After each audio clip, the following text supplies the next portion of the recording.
ரசிகர் மன்றம் மூலியமா நாங்க என்ன நல்ல காரியங்கள் செஞ்சிட்டு இருந்தோமோ அதை ஒரு ஸ்டெப் அஹெட் மக்கள் இயக்கம்னு ஸ்டார்ட் பண்ணி நாங்க கண்டினியூ பண்ணிட்டு இருந்தோம். என் பர்த்டே அன்னைக்கு ஸ்டார்ட் பண்ணி புதுக்கோட்டையில ஒரு ஃபங்க்ஷன், பாண்டிச்சேரியில ஒரு ஃபங்க்ஷன், இப்படியே போயிட்டு இருந்தது. திடீர்னு பாத்தீங்கன்னா ராகுல்ஜி அவர்கள் தரப்பிலிருந்து என்னுடைய வெல்விஷரும் ஒருத்தர் இருந்தாரு, அவர் மூலியமா என்னை மீட் பண்ணணும்ட்டு ஒரு அழைப்பு. எனக்கு முதல்ல ஒண்ணுமே புரியல, இதெல்லாம் உண்மையா பொய்யா இல்ல யாராவது ஏதாவது விளையாடுறாங்களான்னு கூட எனக்கு தெரியல. ஆனா இது ஒரு நல்ல ஆப்பர்ச்சுனிட்டி, எல்லாருக்கும் அமையாது.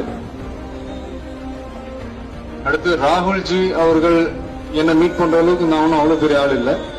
பட் இருந்தாலும் இந்த சான்ஸ் மிஸ் பண்ண வேணாம்னு சொல்லிட்டு ஒரு நாள் ஷூட்டிங்லாம் கேன்சல் பண்ணிட்டு நானும் எங்க அப்பாவும் டெல்லிக்கு போனோம். அவரை மீட் பண்ணோம், அவர் வீட்டுல மீட் பண்ணோம்.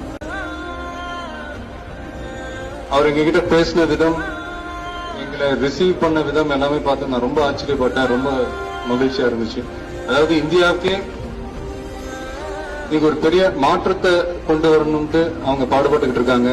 யங்ஸ்டர்ஸை டார்கெட் பண்ணிட்டு இருக்காங்க. குறிப்பா இப்ப வந்த பார்லிமெண்ட் எலெக்ஷன்ஸ், அவங்க எடுத்த ஸ்டெப்ஸ், அதனால வந்த ரிசல்ட்ஸ் நம்ம எல்லாருக்குமே தெரியும்.